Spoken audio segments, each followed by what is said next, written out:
GST लगने से शिक्षा पर अवसर बढ़े हैं या चुनौतियां। तो मुझे नहीं लगता कि जीएसटी शिक्षा पर लगने से कोई अवसर मिला है, बल्कि चुनौतियां ही बढ़ी हैं। क्योंकि अगर आप देखेंगे तो कोचिंग संस्थान हो या लर्निंग प्लेटफॉर्म हो, इस पर 18% जीएसटी आप लगा रहे हैं। तो क्या ये मजाक है? आप शिक्षा व्यवस्था का मजाक है अगर आप जीएसटी 18% लगाते हैं। और जीएसटी 2.0 में आपने ये प्रचार किया कि हमने तो जीरो कर दिया। नोटबुक पर, कलम पर आप जीरो करके क्या इसका उद्देश्य पूरा किया जा सकता है? अभी भी 18% जीएसटी शिक्षा के क्षेत्र में बना हुआ है, ये जो गलत है। ऐसे में हम ये नहीं देखते कहीं से भी कि 18% जीएसटी लगाकर आप शिक्षा में अवसर देखेंगे, बल्कि चुनौतियां बढ़ी हैं और बढ़ रही हैं। ऐसे में सरकार को और जीएसटी परिषद को ये कंसीडर करना पड़ेगा कि जीएसटी का स्लैब जीरो हो शिक्षा को लेकर, न कि 18%। नमस्ते। एकदम शिक्षा क्षेत्र में इसका कोई भी सकारात्मक उपयोग नहीं है। इसमें चुनौती है, क्योंकि जब जीएसटी लगा तो शिक्षा महंगा हो गया है और जो गरीब बच्चे हैं उनको पढ़ने में दिक्कतें हो रही हैं। जो भी है ये जीएसटी जो लगना है, ये शिक्षा क्षेत्र में किसी भी तरह से सुविधाजनक नहीं, चुनौती है। जीएसटी की वजह से अवसर कुछ भी नहीं है, बस केवल चुनौतियां ही चुनौतियां दिख रही हैं।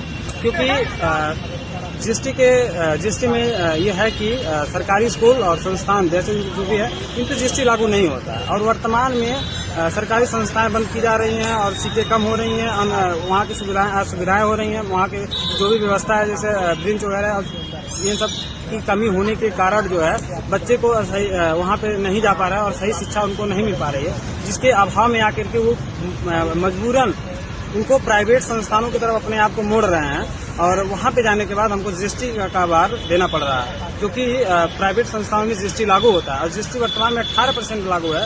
और प्राइवेट संस्थानों की जो है वो ऑलरेडी फीस बड़ी होती है, जिसके फीस तंगी के कारण लोग अपने सपनों को वहीं पे मजबूरन छोड़ना पड़ता है। धन्यवाद। जीएसटी का शिक्षा पर अवसर और चुनौतियां पड़ने वाला प्रभाव, इस पर बात करेंगे हम।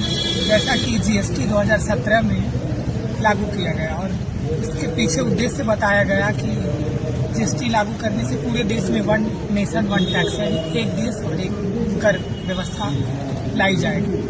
ऐसे में सुधार भी हो रहे हैं। जीएसटी परिषद नए सुधारों की घोषणा कर रही है, लेकिन अभी तक जो देखा गया है कि शिक्षा व्यवस्था में इसी बहुत अहमियत नहीं दी गई है। न कि ऐसा जीएसटी परिषद ने किया और ना सोचा जा रहा है, क्योंकि अभी भी टैक्स बरकरार है शिक्षा में वही।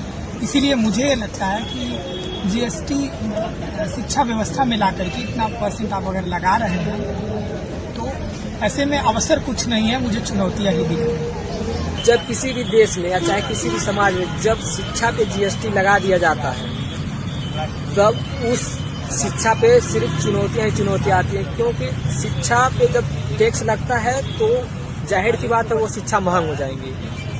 भारत एक ऐसा देश है जहां पर आपको ज्यादा से ज्यादा मध्यम और गरीब वर्ग के व्यक्ति मिलेंगे, जो अपने दैनिक जीवन के दिनचर्या के निर्वाह में ही खुद त्रस्त होते हैं। वो जब शिक्षा महंग हो जाएंगी तो कहीं न कहीं वो उनके सामने एक चुनौतियां आ जाएंगी।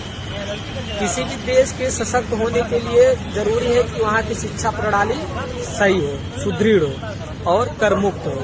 तो यहाँ पर सीधे कहीं न कहीं कहा जा सकता है कि जब आप शिक्षा पे कर लगाएंगे वो चुनौतियां ही पैदा करेंगी, अवसर नहीं पैदा करेंगी। धन्यवाद। यहाँ पर चर्चा हो रही थी कि जीएसटी लगने से क्या शिक्षा व्यवस्था पर अवसर बढ़ा है या चुनौतियां। तो जैसा कि सरकार ने अपना प्रचार किया कि हमने शिक्षा पर जीरो जीएसटी कर दिया है, लेकिन ये सरासर गलत है, क्योंकि अभी भी 18% जीएसटी शिक्षा पर लागू है। और 2017 में आपने जीएसटी लाया और ये दावा किया कि एक देश एक कर व्यवस्था होगी और वन टैक्स हुआ भी, लेकिन क्या वो वाकई जमीन पर दिख रहा है? अभी भी शिक्षा व्यवस्था पर आप 18% जीएसटी लगा रहे हैं। आपने 2017 में जीएसटी भी लगाया और 2025 में आप रियायत भी दे रहे हैं और अपनी पीठ आप खुद से ही थपथपा रहे हैं। ये कैसी व्यवस्था है? आप 18% जीएसटी अभी भी ई लर्निंग प्लेटफॉर्म और प्राइवेट संस्थानों पर, उच्च शिक्षण संस्थानों पर लगा रहे हैं। ये नहीं हो सकता। आपको शिक्षा में जीएसटी को बाहर करना ही पड़ेगा। नमस्कार।